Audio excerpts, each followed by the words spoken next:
You seen the monthly? Good afternoon. Like dog shit. Good afternoon, guys. Welcome back. DeltaFi, the full squad here in the lab today. I think full squad. I think first time since Miami. I think we had the full squad. So it's really happy to see you guys from me. And I'm going to leave it at that. I hope y'all are well if you're tuning in today. And happy almost Canada Day. How are you guys doing? What's Canada Day? Yeah, I was about to say the same thing. It's this really awkward celebration where we celebrate the founding of our country and the coming together and celebration of all walks of life, while at the same time digging up grave sites of children from the residential schools that we built during the founding of Canada. Really awkward celebration this year. Wait, what? Yeah, we have a dark history similar to our friends down south.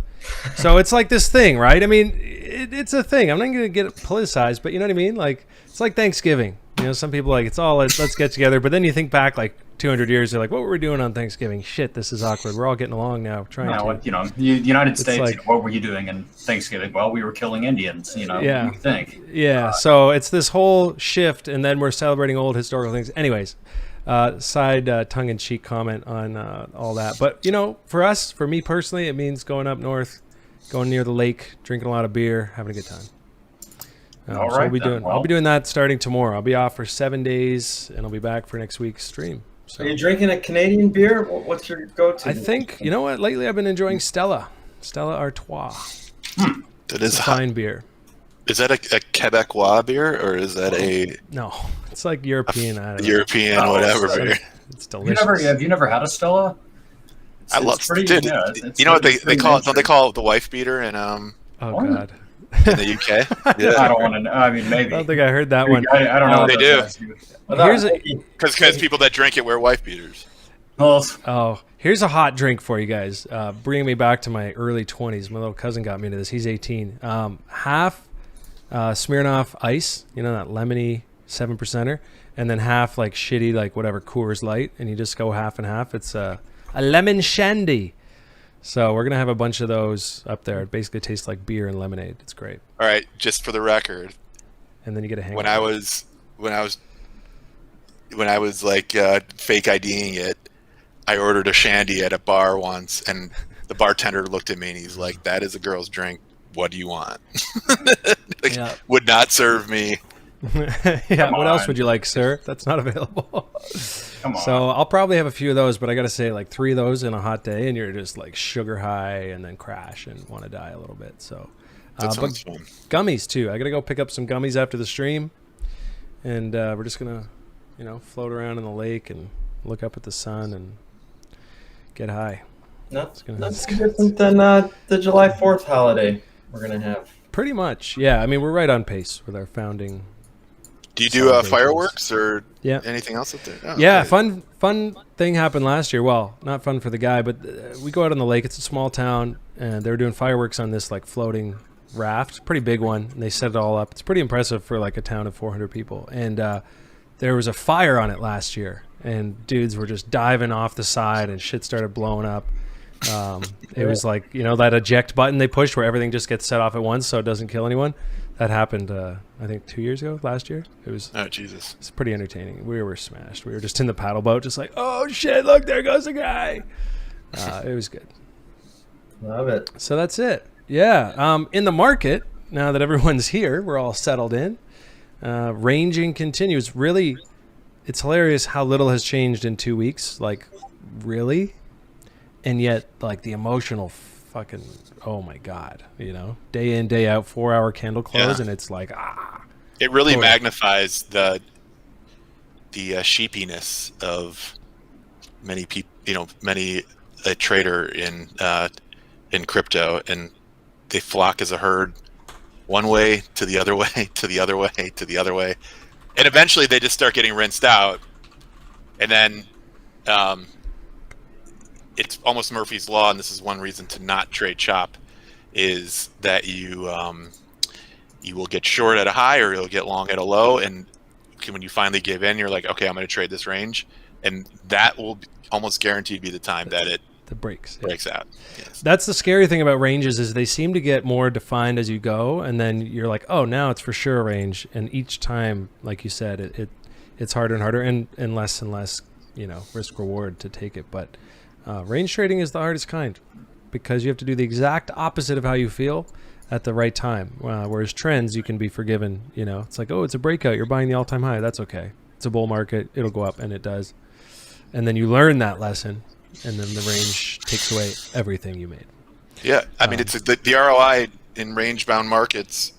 I mean, I think I tweeted this a couple, at the beginning of the month. Like, in the traditional markets during the summers, you get the doldrums, and it's not. I'm not saying it's necessarily like what's going to transpire here year after year, but generally in the summer, everybody kind of takes off, and markets generally get thinner. And provided there's no mega catalyst to move the market one way or the other, the ranges tighten, and that's it. And the ROI is like you're better off spending X amount of dollars on taking a nice vacation because the payoff of that going into a busy season and getting a clear head and being on the right side of the market is so much higher than it is trading chop, making little, kind of having a negatively skewed risk profile and then missing something big because you're on the wrong side or your head's kind of fucked up,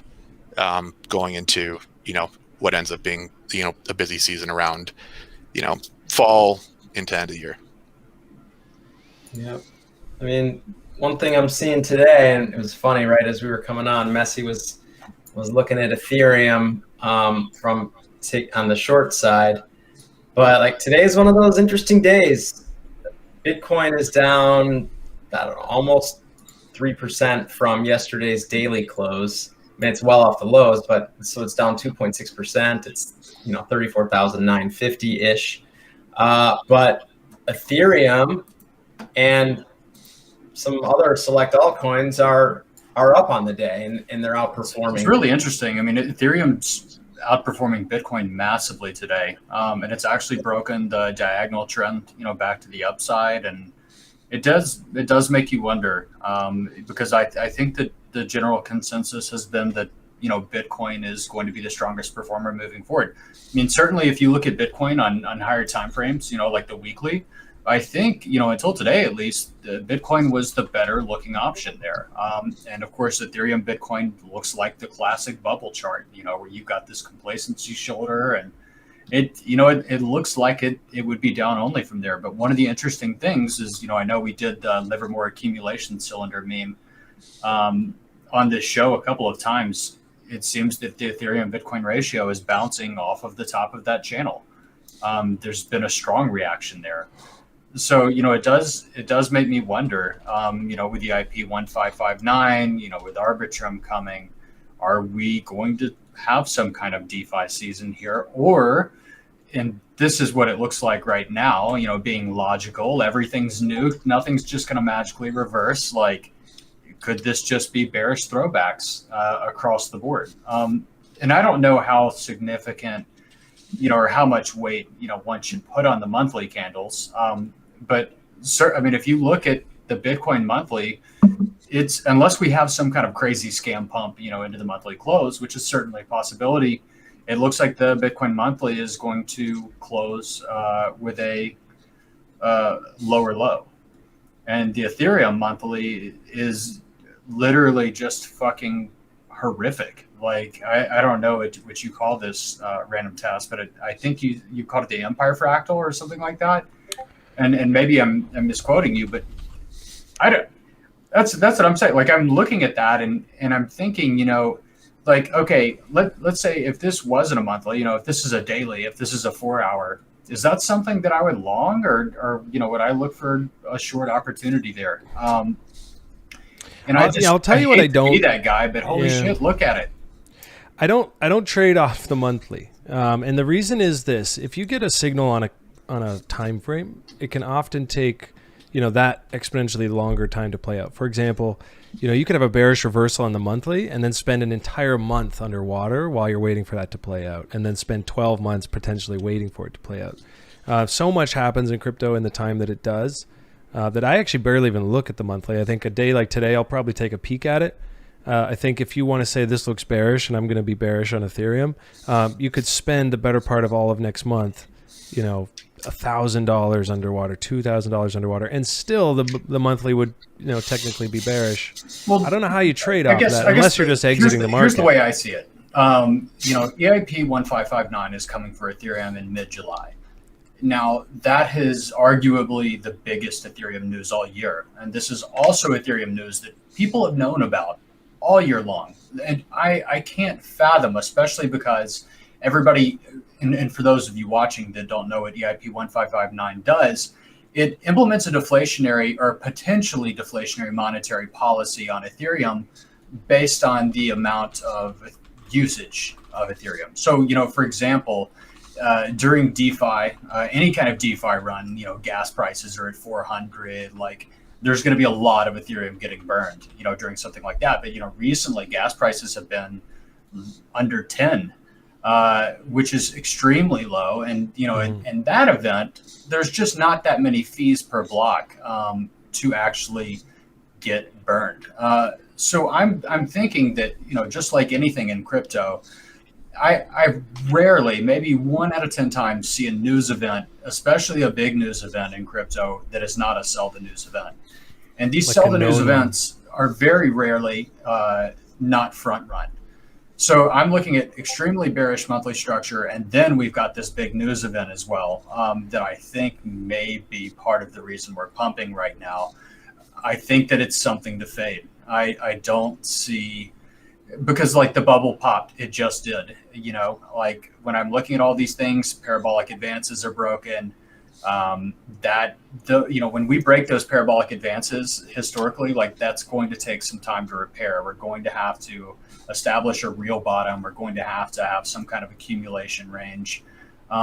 And of course, crypto gets fucking weirder every day. Maybe this just scam pumps to 10,000 next month and everybody's stuck there saying, what the fuck, but I don't see a situation or a scenario where EIP 1559 doesn't get sold.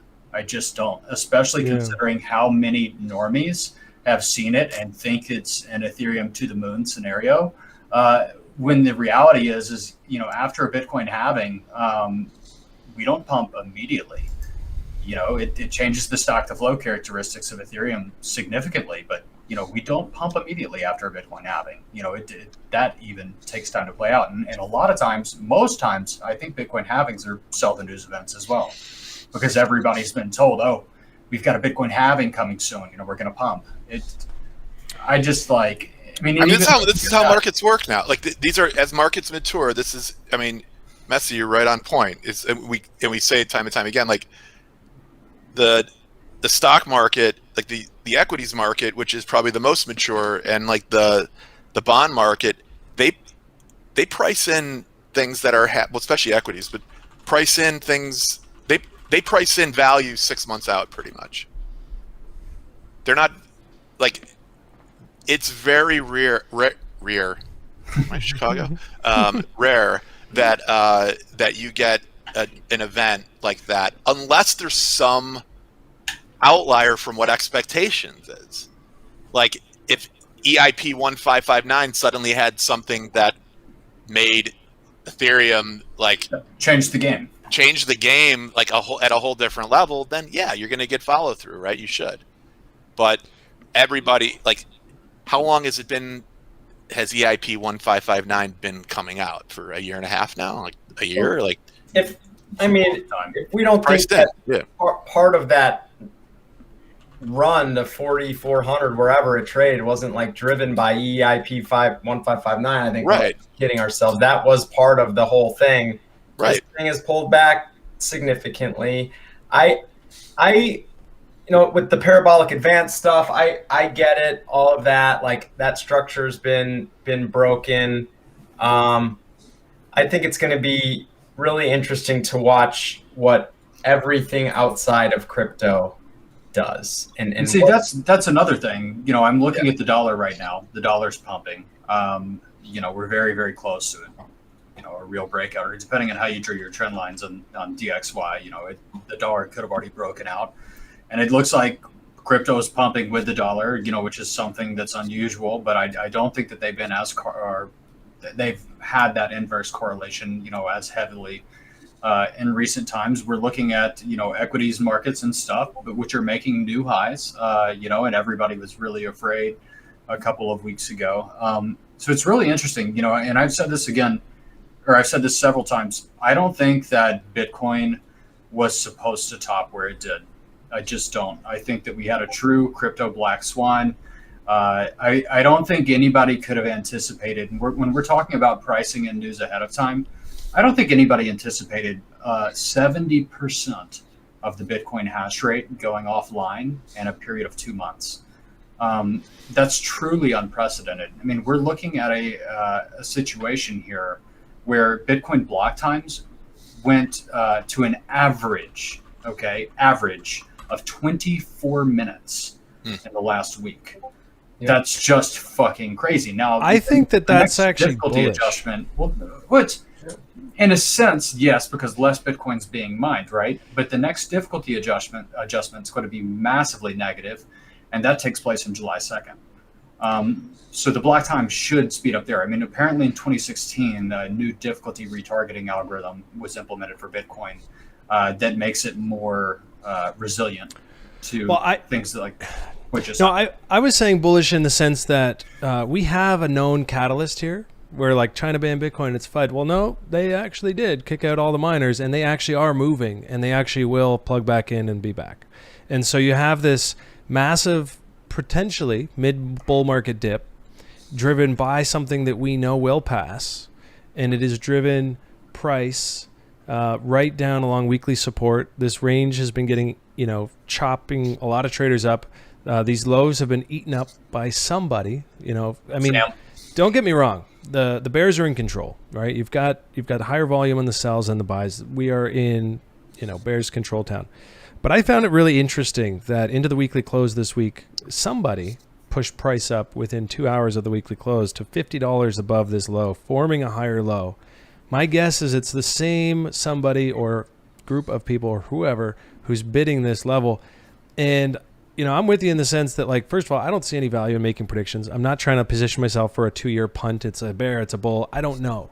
What I do know is that if I'm going to be bearish on this, or if I'm going to look to get short, or if I'm going to suddenly, sell a big bunch of positions, whatever, like from here, I'm doing that on the next pump. And there will be another pump someday. There will be a short squeeze someday.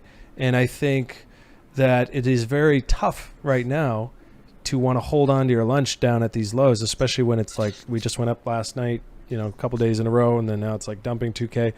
I mean, I get it. But if I was exiting positions, and I did exit a bunch up here as far as like some altcoins and shit, so I was like, fuck, I better start paying myself. Down here, I'm like, yeah, there's some I'm holding that I'm like, fuck, I probably should have exited those too. I'm not going to do it now. One of the really interesting things here, though, there's not that much open interest on the short side. There's just not. Most of the open interest is on the long side now. At least the last time I checked. I haven't looked at that data myself. When I say short squeeze, I just think, the stable coins. Like, I've got a lot of 2021 reply guys telling me I'm not going to make it because I'm not in stables at 30K. And I just don't see that crowd. And not like, again, I don't trade off of the sentiment of a handful of replies, but it's like there's this buzz in the market from all the wrong people telling me that, we've got to go lower. We might, and I've got invalidation levels, but I'm buying 30s and selling 40s. Like, that's sort of. I'll tell you that the big macro guys. Like, I was on a call yesterday with a colleague who's, they run a pretty massive book, and they're just in slowly buying. Yeah, they're buying Bitcoin, they're buying Ethereum, they're buying Solana, they're buying. Some other things, like they're buying. I need to get some of this. Yeah, so they're buying the blue chips. They're buying productive assets. They're buying things that, it got effectively like beta dragged by the rest of the market, and.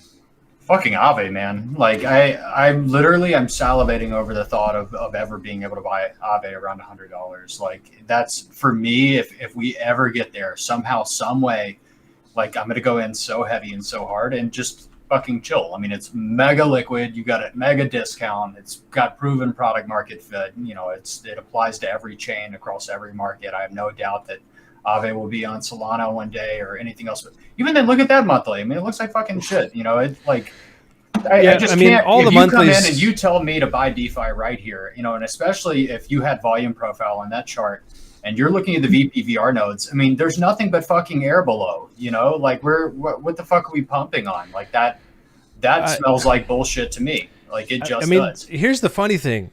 The 2 months ago, you know, through all this, and it did look really bullish, right? We were breaking out to new highs. We had nice volume coming in. I was like, holy shit, you know, we're going higher. It's a bull market.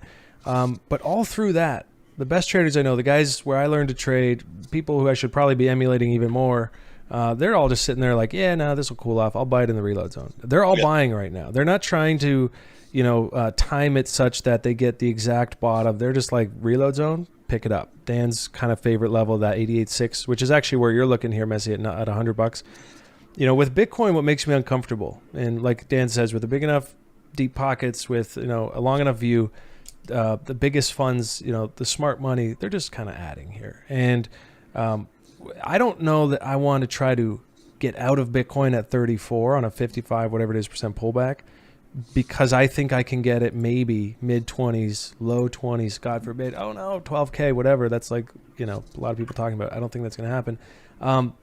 And then what's my upside potential that I'm missing? And where's my invalidation, right? If it goes to 43K, am I not buying it back? Am I going to wait for 53? God forbid. What if it goes to 65 by the end of August? You're going to wait for new all-time high then. Right? And I'm going to buy it there because I'm so fucking bullish on Bitcoin in the next 10 years. I can't afford to be left with that decision.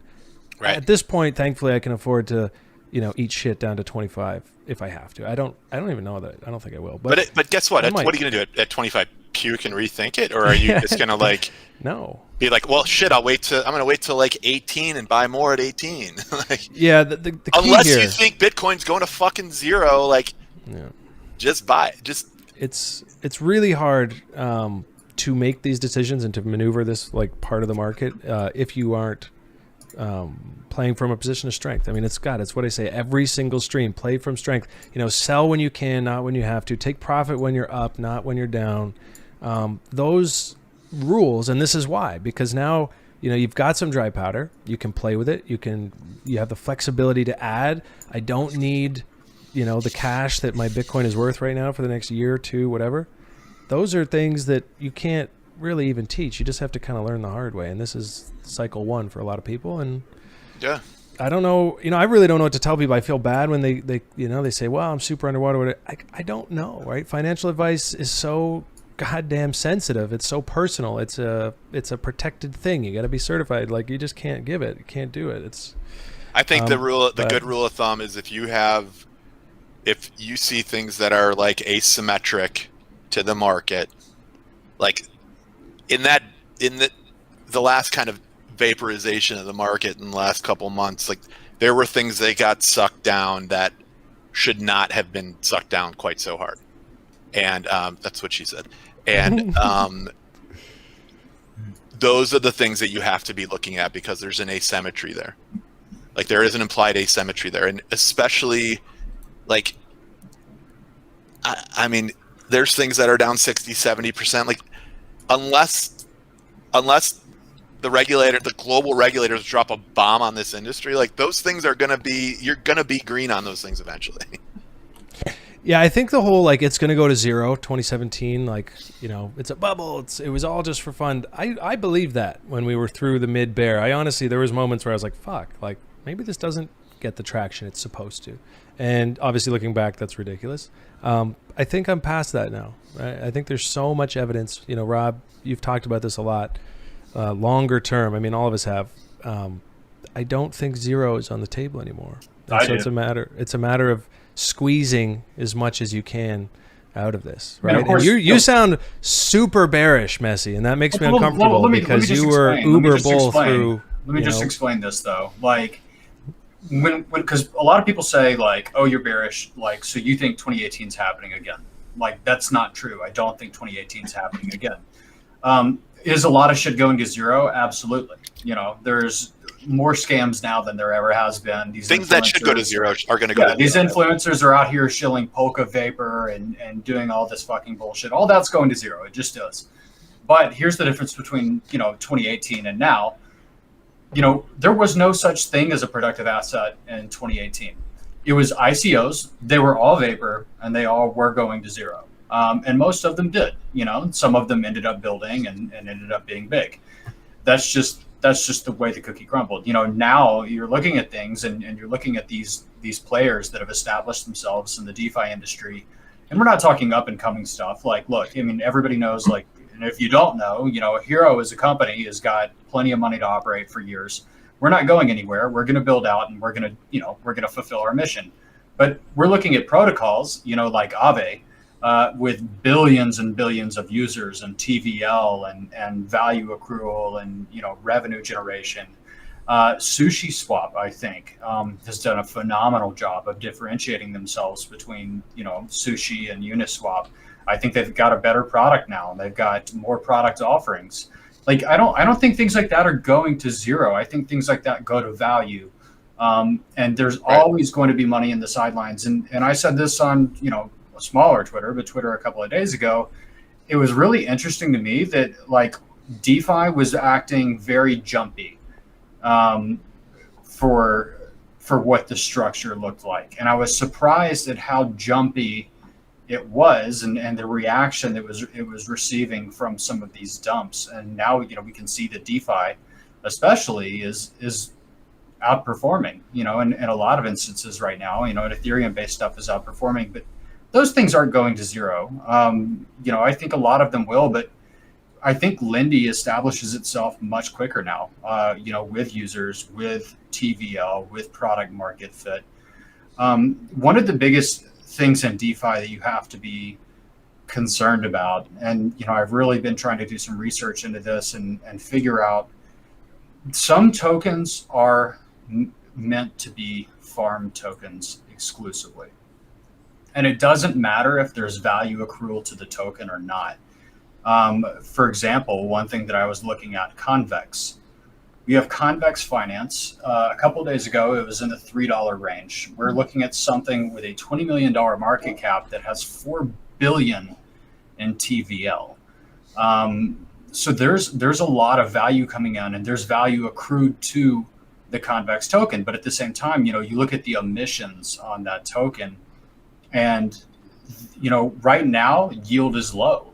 Guess what these fucking guys are getting their yield in? They're getting it in this Convex token. So you've got $4 billion of money and using you to farm and dump. So can I come in, just because something looks cheap in DeFi, like, that could be very deceiving. There's actually so many different things you have to take into consideration. And even then, like, I've always, liked DeFi because I feel like, and I feel like, Dan and Rob could definitely confirm this, DeFi is really, really attractive to the guys. I don't want retail to come in and pump my bags. Okay, that's great.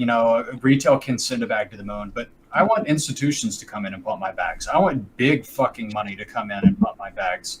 When we're looking at these productive assets, things with actual earnings, I feel like those are things that are attractive to this kind of player. And just longer term, some of the stuff was extremely resilient, like even on the drops. And you look at the TVL and DeFi, the TVL didn't budge much. Like, the money is not really leaving the system here. And so you're drawing that trend line on Curve. I think in terms of somebody that's done things right, probably one of the most undervalued, one of the most bullish assets moving forward for the next 4 years is going to be Curve. 100%. They've got this really interesting system to where, when you lock up Curve and these gauges on their platforms, you're locking it up for either 1, 2, 3, or 4 years. And most people are locking it up for 4 years. Not only do you get value accrual to that Curve token, but it also increases your yield on the platform. So there's actually a lot of utility to that Curve token. And another really interesting thing about Curve is the inflation on Curve has always been hell. And that's part of the reason it's underperformed. This is what I'm talking about farm token wise. It doesn't matter. Like, is this the best, most bullish asset ever? Yeah. But a lot of times I think it's better on an asset like that to chart the market cap if you can. Similar to how you would chart a rebasing coin. Because you could be looking at this and, over time, like, it just like with the market cap included, it's a lot of times a totally different chart. Now, another really interesting thing about these DeFi charts is that we didn't see these parabolic advances in DeFi, and I've got a theory about that too. Actually, a couple of theories. One of the theories is that, a lot of these DeFi assets are heavily liquid on an AMM, and an AMM doesn't replicate traditional market conditions. A market maker isn't going to be, supplying greater liquidity at higher prices in a 50-50 spread or 50-50 distribution. Like, that's just not how this works. Typically that liquidity gets lesser, especially to the upside, if we're moving, because nobody wants to carry that inventory on the way up. So it does make me wonder, like, with these AMMs, did that change how these DeFi charts looked? And also, so they look like a sigmoid function, right? They kind of go up and level out, and like they're approaching a limit. Do whales come in, these whales that farm this DeFi shit, and pump it 5 and 10x, and then just hold it in that range and extract as much yield as they possibly can? Like, is that the game that's being played here? I just don't know. Like, it's something I've been thinking about that, and especially as I consider where am I going to put my money for the future. I'm still extremely bullish on DeFi. I want to be in good assets. I want to be in assets that, I think have a lot of room to grow, but it's difficult when you look at it. There's so many options out there, and the actual like ability to find value in DeFi is much more difficult than people realize. Because even things like sushi, where I definitely think that they've got a great product and value. If you look at the amount of sushi that has actually been distributed by the platform itself, the value of that actually exceeds the amount of revenue that the platform has generated. So the platform is actually not profitable. But here's the thing: if you're looking at PS/PE ratios, that doesn't show up anywhere. So it's something that's really, really difficult. I think that's something that needs to be taken into account, when looking at any of this stuff. And I'm hesitant, to buy anything without having a deep understanding of how many tokens are coming in line. Is this platform actually profitable? Those kinds of things. It's very confusing right now. Yeah, I mean, all that to say, I think, as I set you off on that comment was to say that I think the idea that this stuff's going to zero is kind of can be put to rest. I mean, for sure, a lot of shit that showed up Q1 2021, Q2 even, is going to go to zero because there's a lot of copycat. I mean, I got 10 pitch decks in my inbox a week talking about literally copy pasting from, say, like Soulstarter. And one of them literally like misspoke its own name, which was just a copycat of a Soulstarter. And they had Soulstarter in their friggin' white paper. I was like, really? That's embarrassing. Like, you guys, like, this is the kind of stuff. Like, yeah, that shit's going to zero. I passed on it. Like, I barely even read it. I was pissed off they sent it. They copy pasted. Yeah, it was copy pasted in the pitch deck, and like one sentence said like I was like, really, guys? Like, no, pass. I'll tell you 100% what's going to zero. Some of these NFTs. I've seen more NFT money grabs over the last month than I've seen this entire season. And we're talking, people, it's these generative NFTs, you mint a bunch of them. You hope you get a rare one. You hope that, it catches on. I've really seen two NFTs catch on or get any kind of traction, and these both fall into the category of avatar NFTs. Of course, you've got punks, which I think, punks are like the Bitcoin of NFT. There's not many of them. These things are in Sotheby's, they're at Christie's, like they're, like the original NFT. Like, I think that actually could have potential value there. And it's almost like a social club too, which is kind of cool. And also Bored Ape Yacht Club has gotten some good traction, especially in Asia recently. But there's been polymorphs and crypto trunks, and there was a new one earlier today where people were minting forgotten wizards or some shit like that. Like, you're going to end up spending, all your fucking money on JPEGs, and that's going to be this is situation. I mean, I don't know about you guys. I find this exciting And the downside sucks. Yeah, I feel it in my gut. Guys, look, I'm not like calm, cool, collected, always trading on the right side. Like, I get pissed off sometimes. I'm out of position, whatever. But this whole growth and then, shit the bed, wash out the fakers, get rid of the, the money grab retailers who keep fly in at the top and they want to leverage long, wash out. I find this whole ride exciting. And if anything, right now, I'm more comfortable. Like, I'm not buying alt yet, but I'd rather buy them 70% off. And I know that sounds like your classic on the way down, the bullish guy, but like, I find this stuff exciting, right? Because like Dan said, a lot of this shit won't come back up. So now we get to really get into the mud on this stuff and look for value. And people that are crying last month because they missed the bottom and they didn't get to buy low. Well, this is exciting because if you're liquid right now, it's like a Black Friday sale coming. I think we're down in the gutter now. Honestly, I don't think we're going to, necessarily maybe a capitulation candle. We're definitely pretty close. I agree with it. And so it's a matter of, I don't rush in. Like you said, Dan, in the chat there, you got a lot of cash on you. You're just kind of buying dips slowly. There's no need to rush the gate. Yeah, buying dips slowly and just like taking a little, like for things that you kind of have a long-term view on. I do think we're like compressing and could very easily, without a very prominent catalyst, go into a period of extremely low volatility. Mm-hmm. Which we're kind of due for, and that again like goes to the whole doldrums thesis also. But the market is just in balance, and there's no reason to get into these things, and and like sit back for a second and just like feel what's going on in the market now, and think about what you were feeling 9 months ago. Those two things are not the same, right? No. And that should tell you something. Like the market is a representation of like human psychology, basically. So like it's all there in your face. You just got to like not try to force it. And here's the way I see any kind of balance right now. And we were talking about miners shutting off and whatever earlier. I actually read an article, and this would be an interesting turn of events. I'm not sure the probability of this event occurring, but a lot of miners haven't moved their equipment out of China. They're hoping that the Communist Party of China, is that what we call them? I don't think that's politically correct, but we are hoping, or they are hoping, that the Communist Party of China reverses its mining ban on the 100th anniversary, which is tomorrow.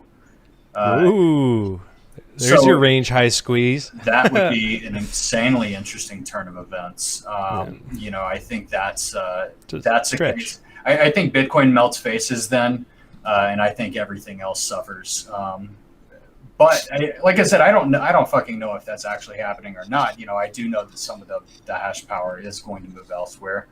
Of course, that is bullish for Bitcoin longer term. One thing that I've learned from being here through multiple bear markets, and I still remember in 2018, I had the mentality that every time we were on support, we had some kind of bullish setup, that we were going to have a reversal, right?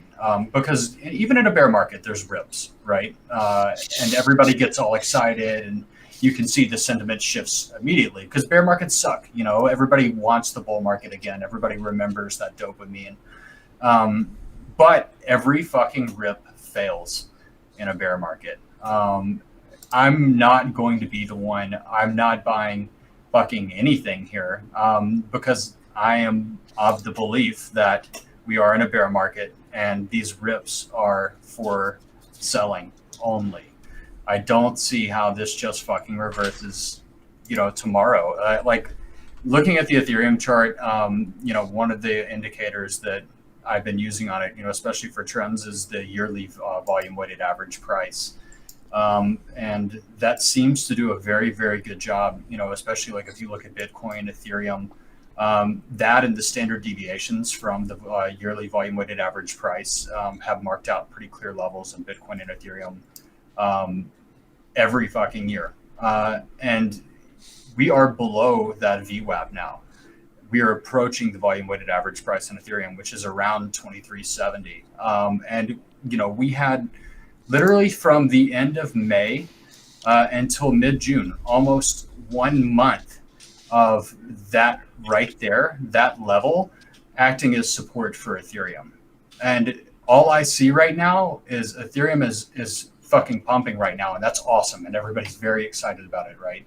But all I see is people are bullish at resistance, at what should be major resistance. We're not just going to break it, especially in the first stab, with a news event coming just weeks away. And I think that's going to be a sell the news event. And even then, you know, we've got a lot of altcoin dominance, I think, that still needs to be bled off.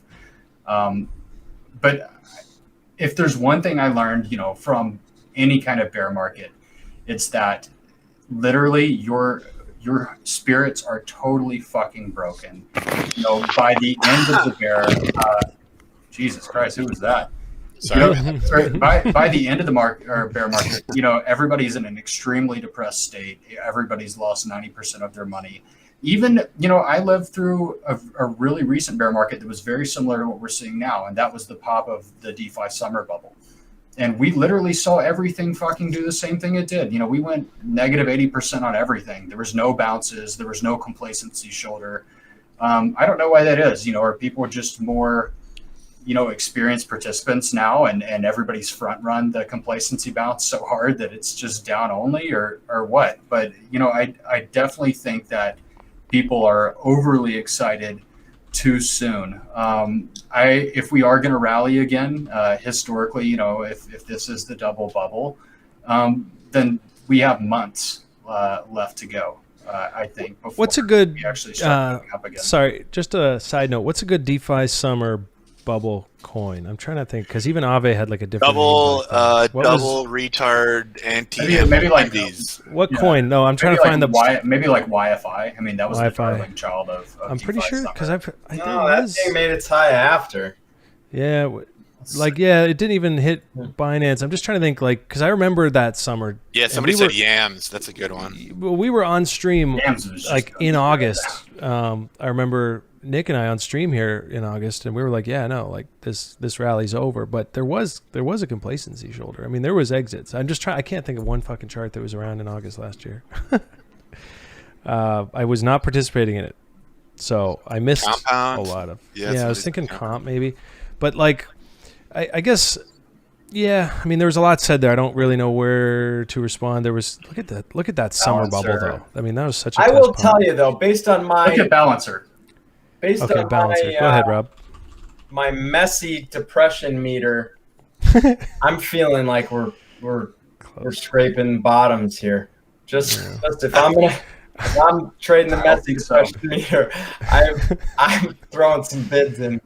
I don't think so. Well, that did occur to me. On, you know, we're getting into the banner here, which is good stuff. You know, if we're all on the same side, it's a really boring stream. But it did occur to me as you were explaining. You know, basically, like at the bottom of the bear, people feel super fucking wrecked. They're down 75%, 90%. Like, I'm seeing a lot of that right now. And I guess if there was a hint that maybe this is that mid-bull market pullback that everyone's, you know, trying to fractal onto 2017, that we had to convince everyone that it was over. And the fact, again, that Bitcoin weekly just went up and closed 50% above, preventing that lower low coming in, that was very significant to me. And so I feel like if I was going to put a cork in it, I would have at least wanted to see that. What a subtle, you know, like big nasty dump last week. This red, like fuck, last week's weekly was down here at one point, and it shot all the way back up and closed $50 above, and now the sentiment is still like, you know, we're going to zero. Like, I don't know. I'm with you, Rob. I think the fear and greed has me feeling bullish. We're climbing out of the gutter here. Doesn't mean we're over. We could honestly go up to your short reload zone at 48,000 or wherever that number is, and then come back down and make another like extended just trade. That's actually 5 and 40. Yeah. Well, and that's, as a trader, that's where I'm at, is that if we are, you know, if I'm down here, you know, whatever, 35K mid-range, and we're talking about, okay, it's going to be a long bear market, there's no trade here for me to the short side. That trade is passed. If it is going to be that, like you said, Messi too, there's going to be rips along the way. And I think I think the 20 weekly, but more importantly, I think this, where is it? The 200 daily. I'll tell you this. Let me make a little side bet here. I've already got my money here, but this 200 MA, after the death cross, if you look historically at it on Bitcoin, for example, just say from 2017, 3 out of the 4 times, or 2 out of the 3, it tagged the underside of that MA like 40%, 30% above where the death cross happened. And then it dropped. So my long from these range lows, at the very least, just to simplify, was like, yeah, I'll buy here and I'll sell when it touches the 200 MA. Only one time did that occur lower than the price where the actual death cross occurred, and it was only 8% below. For it to, for this 200 MA to touch price next time below where I picked up that Bitcoin, or where, even right now you could pick up Bitcoin, for that to happen, that would have to be like 3-4 months from now, where this thing's finally going to be down below that level. So if it's as simple as that, I'm a trader, I'll trade that. But if we're going into a big dirty bear and we're just going to go straight down, I don't buy it. I don't think we're going into a big dirty bear. I just think, I think the summer is going to be disappointing. I'll agree with you there. I think the summers are disappointing. Yeah. So I agree. Maybe we have a short squeeze. I think that, if there is some kind of short squeeze or upward motion, I think Bitcoin is the target here. I do think we could tag that 200 MA. Here's the bear case for that, is that 70% of the hash rate is offline in 2 months. So I mean, how much of Bitcoin's fundamental value is derived from that hash rate? Because there does seem to be a correlation between hash rate and price, at least recently. And I don't know if that correlation is coincidental or not, but the hash rate isn't even expected to start coming back online for a month or two. It takes a long time to get these data centers set up. It takes a long time for all of this stuff to play out. Like, I just don't, it's... Yeah. I mean, boring summer. I mean, come on. Like, Bitcoin fundamentally is extremely fucking bearish right now. Are we really gonna, is Saylor never gonna be underwater one fucking time on all his entries? Like, maybe not, but I just don't, I don't see, are we close to the bottom? I think so. But I do think that there's more soul crushing to do. And I think that right now, it just makes sense to sell any kind of rip. Like, if Bitcoin ripped to the 200 MA, what would you be doing? I'd be selling part of my position, because that was the plan I had when I entered it. I've got 3 targets: range highs, 200 MA, weekly resistance. And with those 3, that's that trade done for me. So I guess the key here too is, who are you, right? Investor, trader. I just hunt setups, and the setup I'm in right now has 3 targets. And of course, if we get to the 200 MA and we navigate it and it's bullish, we'll retest it from the top side again, and that's a new setup. I'll get long, but yeah, I'm selling at that, and I think a lot of people are. So if that's to your point, and I guess that's sort of where I'm at. Like, even if I'm gonna say, okay, yeah, it's a bear for a while, shitty summer, long winter, I'm still not shorting anything around here as a trader on this time frame. I mean, there was a really nice 15-minute short last night, but I don't think that's what we're here for, right? But to your point about DeFi, I agree with you, man. This stuff, productive assets, really bullish, long-term, all that stuff. And so I guess if, let's look at Balancer. I mean, if an 88.6 after the DeFi coming out party, right? Last summer, little test pump. This year, major rally. If the 88.6 off of that is not a good buying opportunity, and I'm not saying even I'm not rushing into these. I think it'll chop for a bit. But what are we doing here? If we can't buy value down here, if that's not where we want it, Balancer in particular, it hit your level, your Aave level. Balancer just hit that, and it's got volume coming in actually. So something else that's really interesting, that's close to those levels as well, is synthetics. Synthetics. Let's take a look. Synthetics is really cool, because it allows you to, have exposure to really almost anything with essentially infinite liquidity, and you can take the long or short side on anything too. But one of the other interesting things about it is synthetics never reached its full potential because it needed layer 2 to do so. Synthetics. Yeah. Of course, layer 2 is around the corner. Everybody right now is asking, where's Arbitrum? Where's Arbitrum? Because Arbitrum, like to everyone's knowledge, was supposed to be live on public mainnet like this week or maybe last week or something like that, and nobody's really heard anything about it. But for synthetics, like I would love to get some synthetics like around $3 to $4. I just think that would be fantastic. Yeah, I mean, God, Dan, this is your level. I know a lot of guys who they don't even think. Because here's the thing, and this might be just probably the better bit of trade wisdom for those who are listening and wondering, is like, we don't have a fucking clue what's going to happen. We don't know when and how far but what we do know, what you can say without a doubt, is that buying during fear off of lows, is a better trade than getting all bullish and buying during the greed cycle up at some kind of new discovery. And yet it's the hardest thing to do.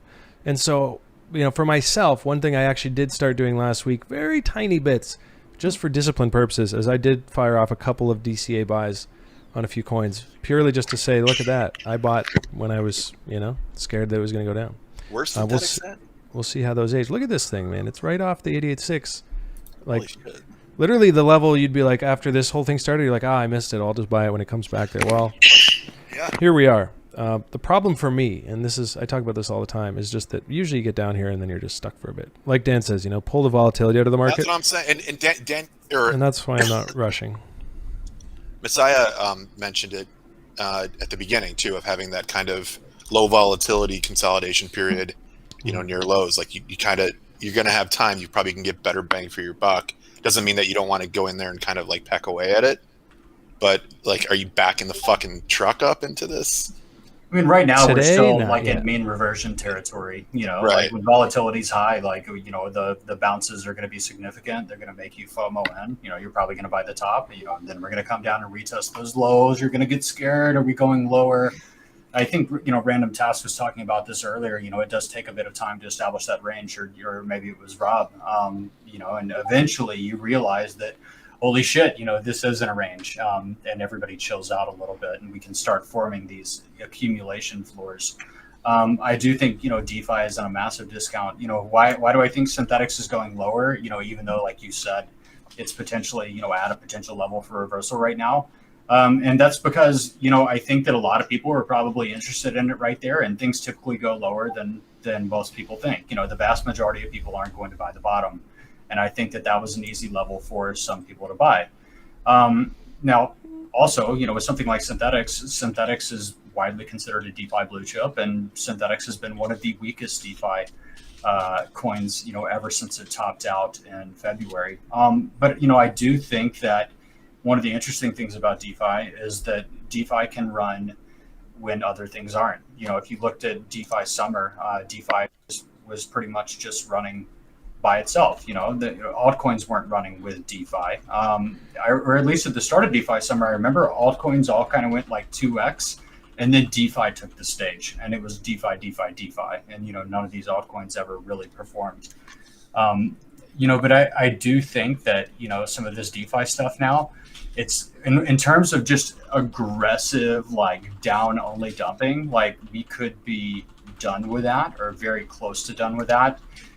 If anything, it's going to be a slow grind now to lows or some kind of accumulation range. But if it is an accumulation range, you will have time to buy it. And also, if it's not, like these things, I highly doubt this has just gone down and now we're going straight back up to new all-time highs. Like they're going to need to confirm that, okay, the bottom is in somehow. And, you can do that in a couple of different ways. You can put in some kind of bottom formation, or you can establish some kind of accumulation range. But right now, even though, the meme is, oh, everybody has all this money on the sidelines, they're going to FOMO in so hard, when it gets up, I think people got burned, and I think people are still very skeptical and very hesitant, to do that. So, well, yeah, and that's why bottoms take so long. Yeah, no, I'm all for taking time. That we are 100% in alignment with, and I think in many ways actually we're on the same page here. Other than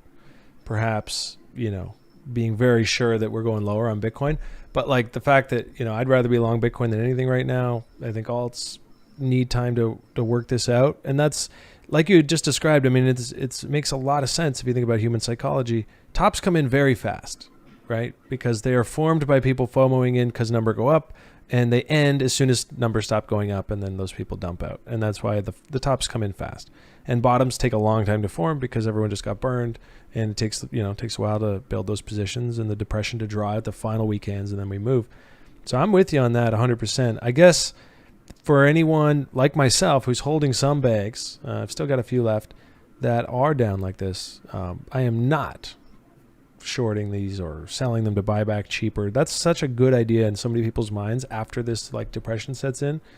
Through this range, there's so many people that are like, yeah, no, I'm just going to sell my Bitcoin at 30K because somebody on Twitter told me it's going to 25. And so I'm going to capture that 5K move. And then somebody says, where do you think it'll be in 5 years? I'm like, oh, like well over 100K most likely. And I'm like, oh, so I'm risking missing because I don't know exactly when that'll happen. To capture that little down move. So I guess that's my takeaway here is if there's a short setup, it's going to come in way up in the 40s and maybe low 50s. And that could be later this summer. Even then, I mean, if you're still you're still in altcoin bags, like, unless we have actually seen some kind of decoupling, which is, a lot of people say, and I think that there's credibility to, some of those theories, like, but altcoins had a cycle. Retail was here. Euphoria took hold. Retail got wrecked. Fucking Vitalik dumped on retail. He dumped all the dog coins on them and all that. Which was really good, actually. I thought, I think that was, if you look at the timing, there was a lot of people getting scammed. But that was literally the end of alt season. After Vitalik did that, it was game over. Everybody got fucking. A lot of people got fucking wrecked there. He took the dogs to the pound. He euthanized them. But you know what? Like, it was blowing my mind. A few days before he did that, there was like 12 to 15 new dog shitcoin copycats, literally copy paste. You could even watch the dev's wallet, like minting a new contract, sending half to Vitalik, letting it run 12 minutes, getting out with 200K liquidity, rinse, repeat. And it was working. And they were doing that for days. And finally, Vitalik got wind of this because people were just getting rugged and scammed left and right. And he just was like, why are you storing your shit in my wallet? And he went and dumped it all. I thought that was actually smart. I think what really made him angry was, they brought Dogcoin Mania over to Ethereum. I'm pretty sure Dogcoin Mania was so crazy that it broke BSC. I mean, think about how fast BSC is compared to Ethereum. And, people were having a shitload of failed transactions. They were having their shit take too long. And then, you encountered a situation to where all of that came over to Ethereum. And I mean, I remember gas went up to 400 or 500 for like a week. Yeah. Couldn't do shit. I made one transaction at that level for my bag of Quick because it was worth quite a bit and things were looking really bad. And I thought, you know what? And it actually worked out. I mean, it would have been down way more than 500 by now if I didn't do that. So, but that felt painful. I'm like, what do you spend $500 on US like in your life? I mean, that's half a vacation.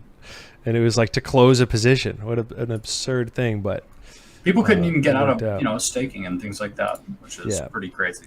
Can we look at a couple of coins in Bitcoin terms? Like let's look at ETH BTC cross. I was actually just going to say, Rob, I want to know what you're trading. I know you don't sit still too long. You've probably got a position open here. You're thinking about a position. You're looking at something. What are you looking at? No, what do you want to look at? I'm trying to pick up value.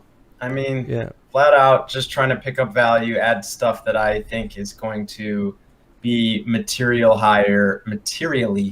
significantly higher in years to come.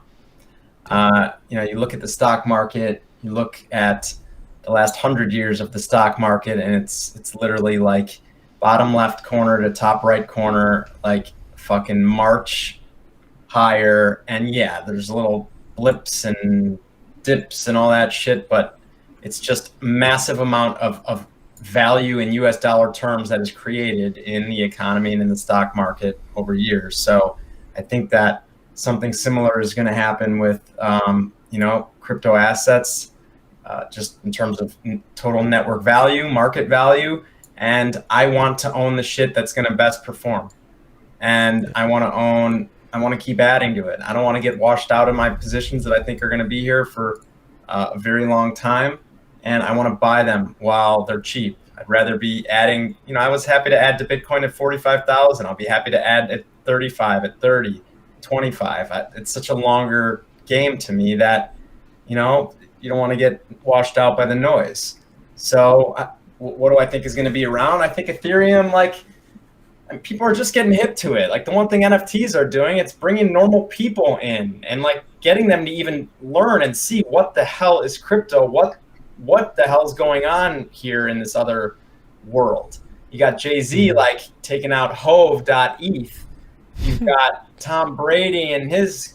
Did you hear that last night? Him on with Sam? I thought that was interesting. I didn't see it. I was out of the house at something, but I mean, we're still at that stage where we're getting people are getting in. I'm talking to traditional finance people, buddies of mine who are extremely, extremely successful and entrenched in the New York Wall Street, fund management, hedge fund management, portfolio, distressed debt. They're guys who they didn't really give a shit about crypto because they were literally making so much fucking money in the hedge fund space in the traditional markets that it didn't matter to them. It was too small. They were printing, So now the guys that I told you need to buy this, get in, and I'm getting calls from those guys who are yeah, you told me for all those years, I missed it, but I'm in now. I've been getting in, and not only that, but I just bought a tranche of Coinbase preferred or convertible bonds where I'm locking in 50% implied volatility calls to the upside, and I'm thinking about what I could do against that. I've got 5-year vol that I'm long, real stuff. These people are now looking at it and getting in. So I'm adding to my key positions: Bitcoin, Ethereum, Solana, FTT. I think is an absolute no-brainer down here. I mean, there's some. That's one of the ones I picked up after the Brady thing last night. I looked at it, I was I can get a little more. Brady's going to be putting this on his T-shirt. He's going to bring in. I mean, the guy. Even then, isn't FTT just trading? It's kind of below resistance right now. Yeah, I don't love it. For a long on leverage, tomorrow it's got to go. But to Rob's point, and that's something I'm trying to get better at. Actually, because of how much I've spent hanging out with Rob, is that I've got to learn to stop trying to time things so perfectly. And I've got to read the market and be holy shit, this is irrational. I mean, it was irrational at the top. It was way too greedy. I was uncomfortable, and people are didn't you buy this shit dog coin? I'm no, what? No. And now it's gone the other way, right? It's irrational fear, and it may go lower. But I need to stop trying to time it, which I often do, AVAX, right, Rob? All dots, January, and I sat out of that fucking rally from $3 to 70 because I thought I could get cute on a little 8% pullback. So, all that to say, I picked up some FTT yesterday because I just asked myself what's going to be worth next year, so I'm staking it. Fuck yeah, and I'm not going all in at once. I'm not doing, but I'm just 1% steadily. I'm picking stuff up, and I'm FTT $26, okay. Did I buy some at 23? Maybe when it was down there. It's I've bought FTT at 40. At bottom line, I think this stuff is over the long term. It's not. It's relatively cheap. I think it's going to be way higher. So it's in the reload zone. In fact, it just closed the weekly right back cleanly above it. So I love that. Yeah, but these things are illiquid. I mean, that's the liquidity in this shit, even in Bitcoin, between 20,000 and 60,000, it's not been a phenomenal demonstration of liquidity, right? It doesn't take that much to move this stuff. And then you do it at certain times and it can go and start tripping stops and liquidations and on nothing. So, I mean, put bids and offers in. You never know. Hey, did you hear that? Yeah. Well, that's what Messi's thing is, right? Yeah, those minus 80%. He's putting some stink bids down on Aave at 100, and I don't mind that at all. I think fear market, one more puke. You're going to get some really nice fills if that happens. Did you hear that Soros got the green light to trade Bitcoin today? I don't know if that's good or bad news, but he's in. He's into many different funds. I mean, all those guys. He gave the green light, but he's been in. He's been aggressive LP in big funds that have been fucking deploying since we were 50,000. I mean, some of the shit he's in got in way higher than here. Like those guys are in and getting in, and I don't know. I mean, I think some of the big macro stories are going to be the most interesting, because that becomes a huge circle jerk. You have to start like guessing how the market's going to react to stuff that it thinks is going to happen. Inflation is running super hot. Prices of everything are going up, like commodities, assets in US dollar terms. That's when Bitcoin should be going up, right? So now the Fed has to come in and do shit and tighten because inflation's running hot. Meanwhile, they've got all this debt that now they're going to have to pay much higher prices to fund. And then like inflation starts to come down, but what is really at hand here? There's a problem in fiat, like the whole monetary system, and they don't have a solution for it. They truly don't. So if that's the case, then like throw everything out the window, and like Bitcoin and this stuff should be way, way, way higher. So you can either follow that little noise of, oh, inflation ran hot. That means that they're going to taper soon. That means that they're going to cut off the stimulus soon, so we sell everything.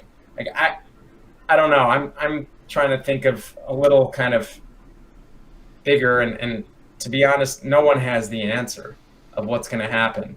But and anyone who tells you they know, I don't. They're selling you something. Yeah. At the very least, they're themselves as crystal ball tellers. Yeah, I always like to echo the idea that predictions, they're kind of worthless. I like to make them sometimes. I'll throw a squiggly on the chart because I'll say, this is what I am imagining will happen based on my analysis. And then I get to look back a few weeks later and be like, oh, that smacked. Or like, wow, I was way off. What the hell was I thinking?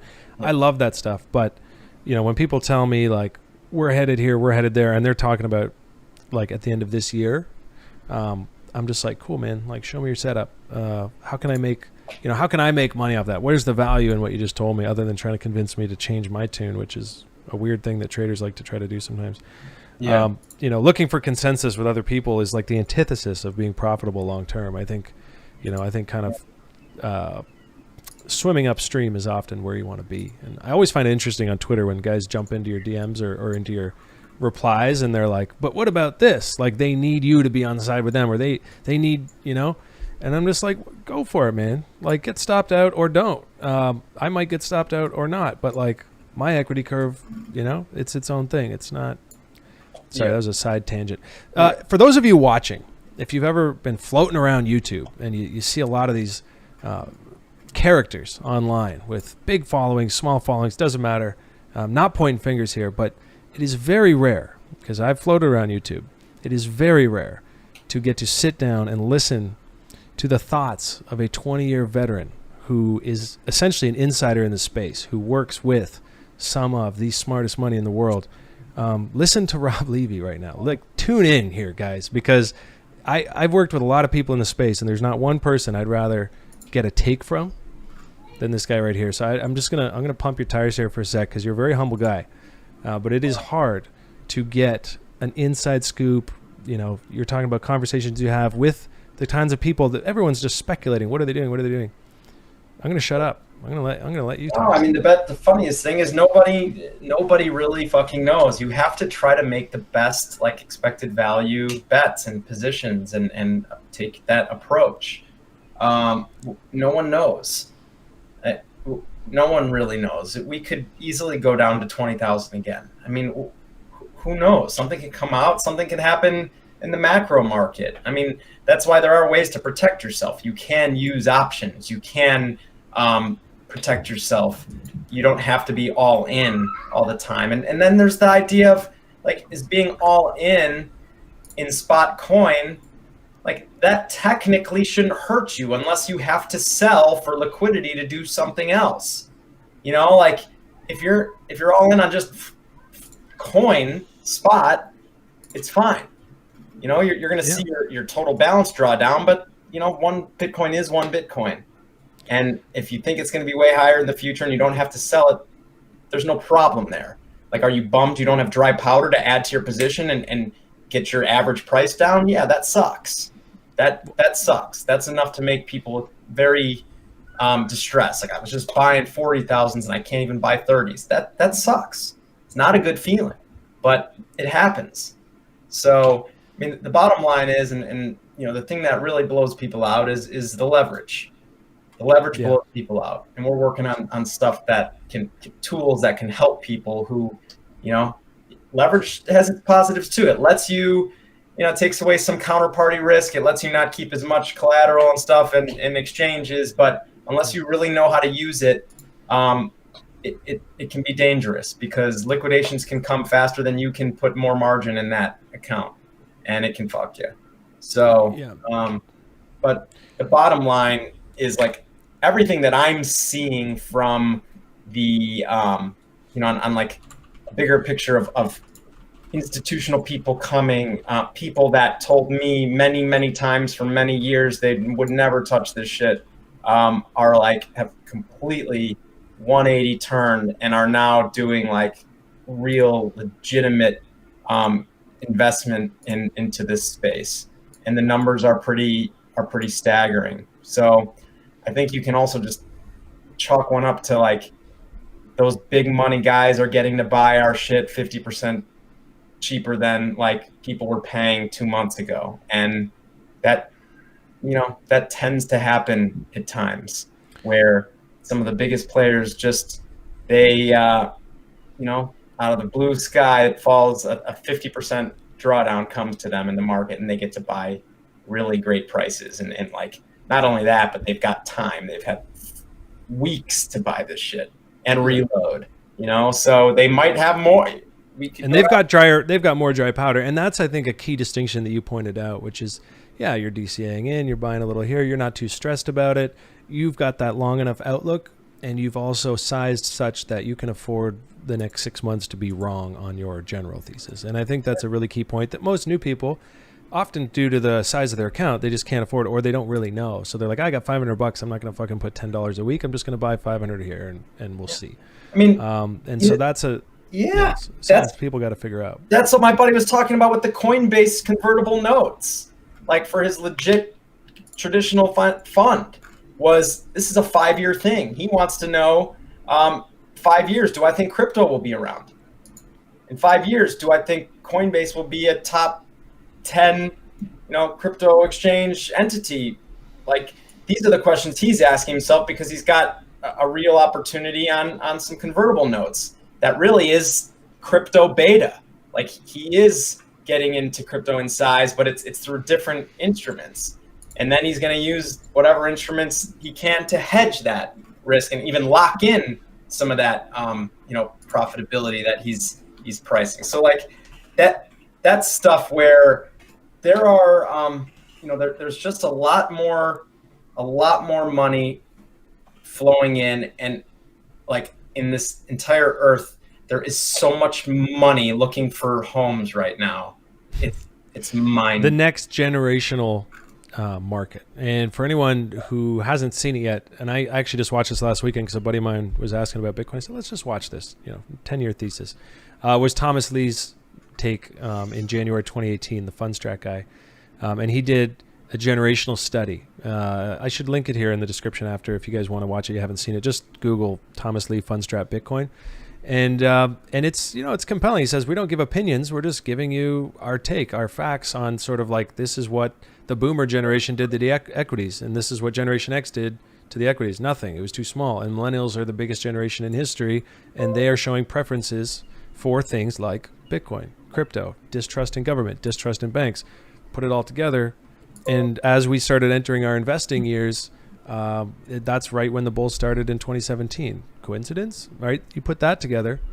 And I've been saying now for about a year, like, I think the people who decide what things get to become things, that kind of group of big money investors, whatever, they've showed their hand. I mean, this will be a thing. It'll be around. And it's just a matter of when, how low will it go? How far will we get? Couldn't agree more. Yeah.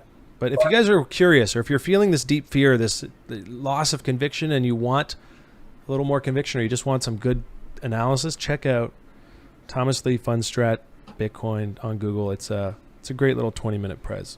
I still love it. Yeah. He just happened to say it at the top of the 2017 bull market. Nobody liked him after that. And Yeah, he got a bad rap after that for sure. Yeah, timing was off, but it was a 10-year, it was like a 35-year prediction, right? Or not even a 35-year analysis. So I think he's going to be right, and someday, he'll get to have a victory lap on that. But it was pretty hilarious timing. Yeah. At the time. So, It's- okay, so a couple names: FTT, Solana. Yeah, I mean, look, bullish divergence, out of the reload zone, off of the highs. What? 65%. These guys are signing, sponsoring, and buying up as much as they can. They're not going away. And actually, it was Tom Brady's comments last night on the Spaces chat, basically talking about building a team of excellence. He's like, I like to invest and work with, a culture of excellence. And I was sitting there like, he's talking about Sam. Like, we already knew that. And now they brought in Brady, like the king of that whole thing. Like, I just love it. So I DCA'd for the first time last night around 25. I might do it again after this stream. Maybe I'd rather like 3 green or 3 red candles first, but we'll see. Yeah, I love it. I mean, the funny thing is that still people, like most people on our green earth, are looking to make 8 to 10% a year on their money, right? So It's an exciting prospect. Yeah, if you can pull that off. Yeah. If you've got disposable income, you've got capital you can put to work. I love buying FTT at 27 so much more than buying it at 50. So much more, because FTX has done nothing but growth since then. Like, sometimes the exchange tokens are a weird breed, because when the market dumps, like trade, there's a lot going on, their volumes are big, but obviously it's all future network growth. But it's like sometimes the winning exchanges who are actually gaining users and taking share from others just don't deserve to be punished as badly. So I don't know. I think that thing is undervalued, but I've kind of been beating that drum for a long time. I don't want to. Yeah, I mean, I think we all, if you guys watch the stream a lot, you know which ones we're fundamentally bullish on, on the longer term. FTT is actually the one altcoin I didn't sell and didn't ever even think, I should have, because I'm just saving money on fees while I wait, right? Got some staking, whatever. I actually picked it up for the first time at $1. Did not hold that bag the whole way through, but I've got more conviction now. And this is, when you tell me there are people smarter than me who, have made a name and a living on making, printing money in markets for years, and they're all licking their chops right now, I'm not going to counter trade them. I'm just not. Yeah, I'm not that smart. You got to know who you are. I mean, you're bringing up a good point. Like, I get a lot. Like, it's scary when you pull out and look at some of these. That's funny. When you look at some of these charts of altcoins, and you think, well, holy shit, this thing literally is still 20x what it was like in its period of consolidation during the bear market, or last year. It can look scary. Now, if that same coin, and let's talk about FTT, if let's say they're, it's still $27, so it's 20 times higher than where you were buying it in the low ones. What has their user number done? What has their volume done? Their burns have grown by 100x. Like, if all of that is up more, it makes me feel a lot better. I can't expect to be getting that bottom of the barrel $1, $4 FTT price again. It's a different product. Like, they've grown. You see the charts that Sam puts out of their volume, of their users, of their everything is so much higher than it was.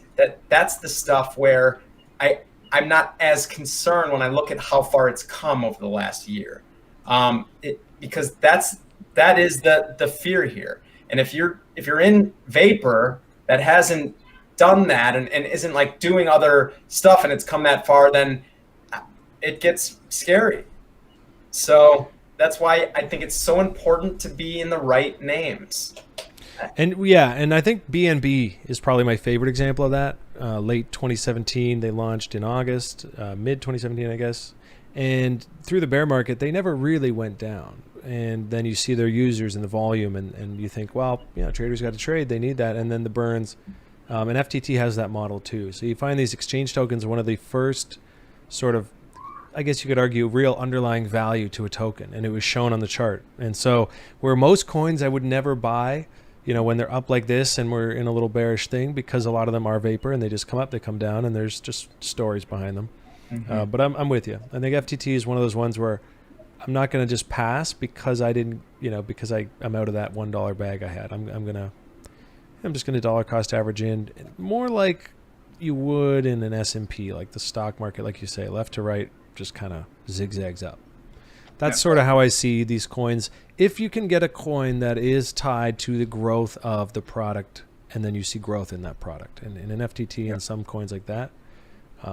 You're starting to see it with Ethereum a little bit, right? Where the network is growing and there's some correlation with price and higher lows. Yeah. Bitcoin as well. I mean, really all the big ones. And even then, just be reminded, even the best coins go negative 80%. It's, and I laugh. One of my long-term buddies, Brad Mills, I'm sure you guys have seen him on Twitter. I'm sure he's pissed you off at some point. He's an ex-shitcoiner, turned Bitcoin maximalist. And he's constantly just making people furious. And, one of the things that he was arguing, when all these alts were rallying, and was that, if these altcoins are going to pull back, 70, 80%, you're going to get wrecked if you're not in Bitcoin. And I said, well, Brad, Bitcoin pulls back 80%. And that's why, and look, maybe I am just a total bear tart at the bottom, but I will say that after these parabolic advances break, every fucking time, even the best coins go, negative 70, negative 80%. They always have. And I think until the market actually matures, they always will. Because even, these DeFi products that are productive assets, have users, et cetera, who are the users? It's not like mainstream, people. It's fucking degens, it's people that are here that are playing these Ponzi games. They're making money.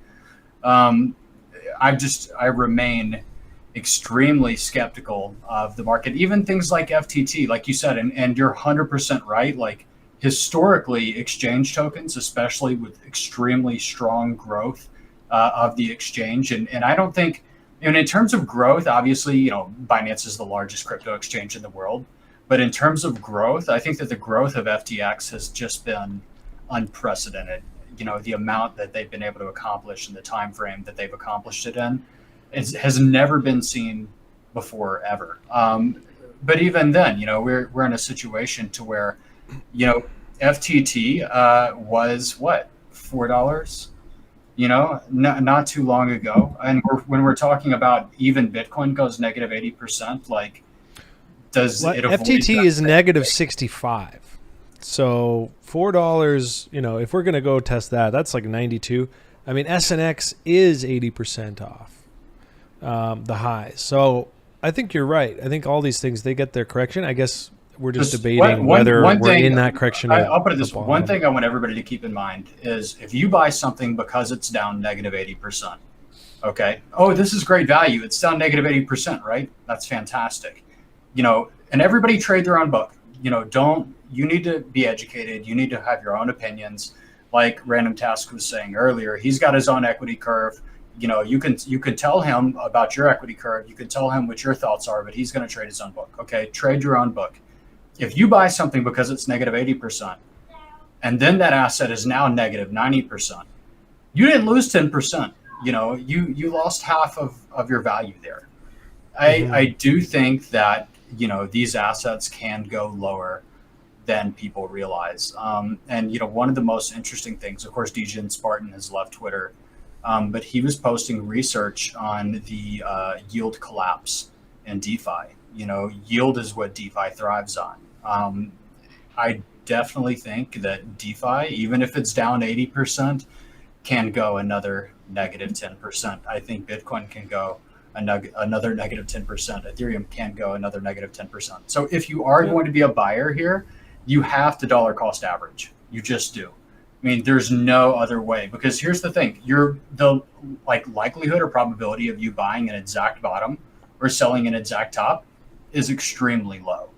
So why not just start dollar cost averaging? Maybe you've got $10,000. Maybe you say, hey, Historically the summer is always kind of boring. I don't really know what's going to happen. If you've got 10 grand every week for the next 10 weeks, why not buy $1,000 worth of what you're interested in? And I think at the end of the day, if we are right, if this stuff isn't just going to zero, if we are going to have a massive resurgence and period of growth, I think that you're going to walk away happy. Yep. If you come in, yeah, and I think as we get to the, wrapping up the show here, we'll end with the idea that, to grab all of this, everything everybody on this stream has said today really circles back to, you got to come with a plan. Rob's got a plan. He's got a thesis. He's got an execution plan. He's executing on it slowly but surely.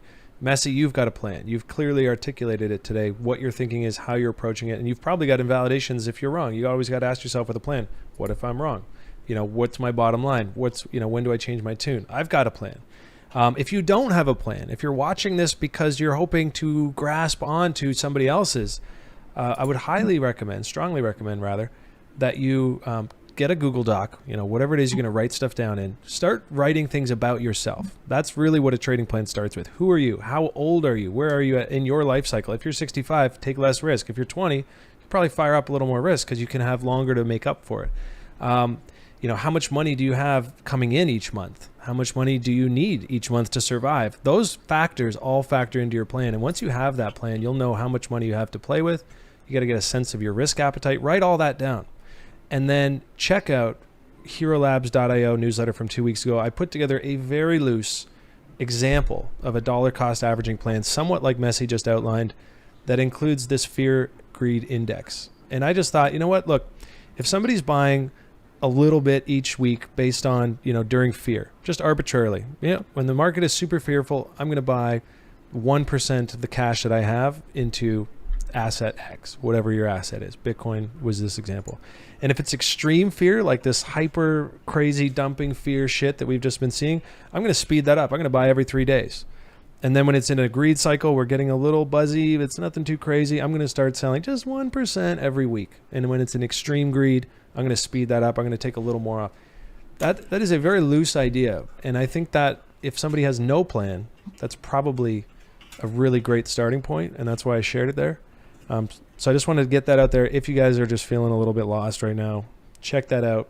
And if you want to do something more advanced, throw in some moving averages, behave differently based on certain indicators, play with it. But don't come with no plan, because what you'll end up doing is acting on your impulses. And humans, we're all programmed the same, and we have the same emotions. And that's really what's painted on this chart here. And that is buy at the highs, sell through the lows, get wreck, rinse, repeat. And that's why 90% of the people in the market get washed out within their first year, 5 years, lose money.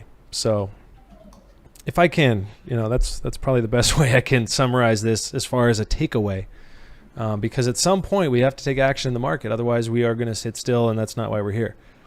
But please, for God's sakes, come with a plan, play from strength, all the good stuff we talk about here. And if that, that's the best summary I've got. Mike, drop, but it's on a stand, so I got nothing. Rob, really appreciate having you back here today and hearing your thoughts. If there's one person in the market I love to get takes from, it's you. I think you keep the calmest, coolest, collected head. You're not in the big swings with emotion. You're just kind of like, moving along. I'm doing my thing. So thank you for sharing that. I get the big swings. I've just had so many of them that I you try to numb.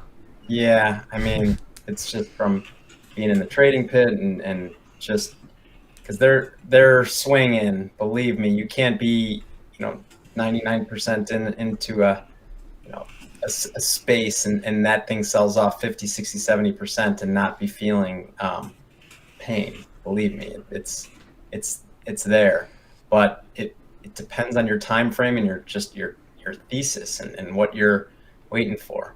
I mean, that these sort of the thing we always kind of say is you want to be buying after you've dipped. You don't necessarily want to be buying after the big green fucking candles. Like you want to be buying when you got a little discount. So I don't know. I think long term these are the times to be buying, but it doesn't feel good. It's a different feeling in the market and you can tell like crypto Twitter is poisonous, and people have been hurt, and they're angry and mean, and it's not it's not great. So if you're getting your market signals from just crypto Twitter, you got to realize you're in a literal insane asylum. So you've really got to be able to filter what signals you want to be affecting your mental state and your trade. If you're really in the market trading, you need to know what signals are affecting your thought process.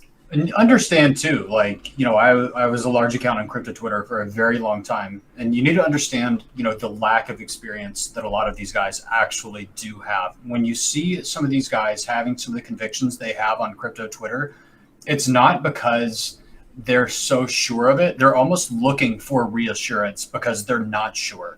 They're looking for you to validate, what they want. Believe. Everyone who's on my side, get in here. Here's my side. I'm putting my flag down. Give me some conviction. I actually, if anything, get shaken out of more of my better positions by shit on crypto Twitter. And that's like less recently, but I was away last weekend on a little golf trip. It was raining, long story short. It was a good time. But I was in a sick long, I scooped up the most, like Rob said, uncomfortable, not a good feeling. We had broken through a little trend line and I bought a little early, and then it came into my little reload zone. I was like, fuck that, like just because I was early doesn't mean I'm wrong.